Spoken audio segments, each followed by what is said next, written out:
माझ्या इथे आलेल्या माझ्या महाराष्ट्र सैनिकांना तरुणांना माझी हीच विनंती आहे, तुम्ही अलर्ट असलं पाहिजे, सतर्क असलं पाहिजे की काय माझ्या आजूबाजूला घडतंय. मी मागे मी एक उदाहरण ऐकलं होतं की स्वतःच्या भाषेसाठी, स्वतःच्या काय म्हणून एम्पायरसाठी किंवा स्वतःच्या सगळ्या गोष्टींसाठी माणूस कसा सजग असतो.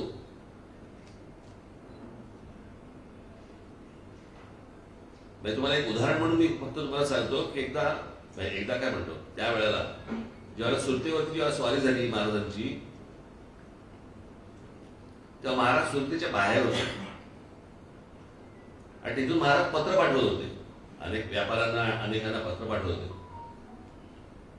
त्यावेळेला तिकडे ईस्ट इंडिया कंपनी होती, तिची वखार होती आणि त्या ईस्ट इंडिया कंपनीच्या वखारीचा जो प्रमुख होता त्याचं नाव होतं जॉर्ज ऑक्झेंडन.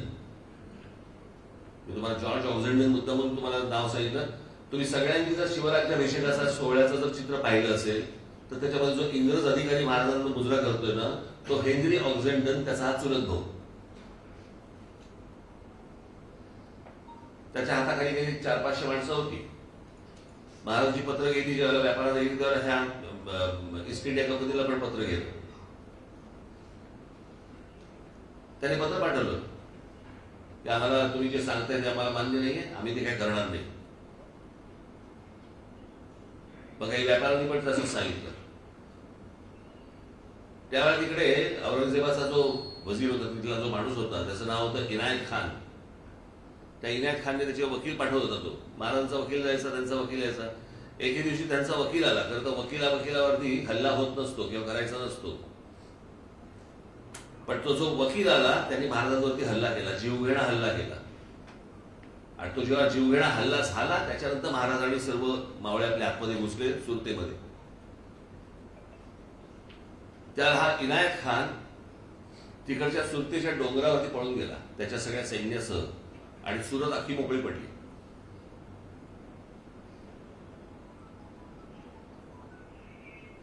त्यावेळेला हा जो जॉर्ज ऑक्झेंडन होता त्याने तिकडे मार्चिंग केलं, लोकांना भरोसा द्यायला, विश्वास द्यायला, ताकद द्यायला. त्याचं काही झालं नाही पुढे. मग ती लोटपेट झाली, सगळं निघून झालं. त्याच्यानंतर ती वार्ता पोहोचली वरपर्यंत. आणि मग औरंगजेबाचा अजून एक खास माणूस होता महाबत खान म्हणून, त्याला इथे पाठवलं. तो जेव्हा आला इथे त्याला तो इनायत खान पण खाली उतरत होता. त्याला लोकांनी चपलांनी मारला आणि मग त्यांनी महाबत खानला सांगितलं की हा इंग्रज अधिकारी, या इंग्रज अधिकाऱ्याने आम्हाला बळी दिलं. तर त्या महाबत खानने एक तलवार काढली त्याच्याकडची, सोन्या माणक्याने हिरा मोत्याने मढलेली, आणि ती तलवार त्याला दिली. तो लय काय आहे, तो नाही, तू म्हणे तू आमच्या माणसाने जे केलं नाही ते तू केलंस म्हणून तुला ही भेट देतोय मी. तो मला नको भेट. तो म्हणतो असं समज की आमच्या राजाने, बादशहाने तुला ही भेट पाठवलेली आहे, ही भेट घे तू. आता मी जे वाक्य सांगणार आहे ना तुम्हाला, ह्या सगळ्या कथेनंतरचे वाक्य आहे ना, की माझा देश, माझी भाषा, माझ्या सगळ्या गोष्टी, माझी जमीन, याच्यासाठी माणसं कशी प्रामाणिक असतात की ज्याच्यातनं साम्राज्य मोठं होतं. त्या जॉर्ज ऑक्झेंडनने त्या महाबत खानला सांगितलं, तुमच्या बादशाला जर आम्हाला काही द्यायचं असेल तर ईस्ट इंडिया कंपनीला इथे व्यापार करण्यासाठी 50% सवलत द्या.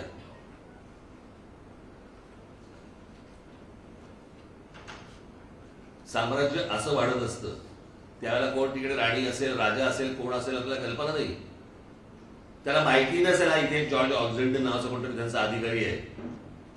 पण स्वतःचा झेंडा, स्वतःची जमीन, स्वतःची भाषा, याच्यासाठी कोण कुठच्या ठिकाणी आलेला एक अधिकारी जेव्हा अशा प्रकारची गोष्ट सुनावतो, अरे तुम्ही तर महाराष्ट्रामध्ये जन्माला आलेले भूमिपुत्र, तुम्ही हा संपूर्ण हिंद प्रांत जर समजा आपण पाहिला तर या संपूर्ण प्रांतावरती अनेकांनी राज्य केली, मोगलांनी केली, ब्रिटिशांनी केली, सगळ्यांनी केली, पण इथे राज्य केलेला माणूस हा फक्त मराठा आहे, या महाराष्ट्राचा आहे. ज्यांनी राज्य केलं त्या राज्यकर्त्या मराठ्यांचा आज तुमच्या हाताखालची जमीन जातीये, बाहेरचे येऊन जमिनी घेतात तुमची, तुम्हाला पोरगं करतायत, तुमच्या पुढच्या पिढ्यांना पोरगं करतायत, तुमच्या हाताला काही लागत नाहीये, हातात पैसे येत नाहीयेत. आणि हे फक्त रायगड जिल्ह्यापुरता नाहीये. तुम्ही जा ठाणे जिल्ह्याचा, पालघर जिल्ह्याचा, रत्नागिरी जिल्ह्याचा, सगळ्या ठिकाणी ह्या सगळ्या पोखरत आहेत. तुम्हाला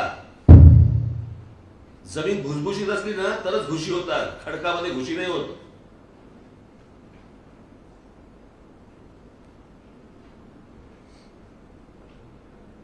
आज जे कोणी दलाल म्हणून फिरत असतील त्या दलालांना पण माझं सांगणं आहे, अरे तुम्ही तुमच्या लोकांची काळजी घेतली पाहिजेत. मला कल्पना आहे अचानक तुमच्या समोर येतात. आज सगळ्यात मोठा बर्बाद झालेला आहे, म्हणजे गेली माणसं गेली, वाहून गेली. त्याचं उत्तम उदाहरण म्हणजे पुण्याजवळचा हिंजवडी. ज्यावेळेला मुंबई पुणे एक्सप्रेस हायवे झाला, जमिनीला भाव आला.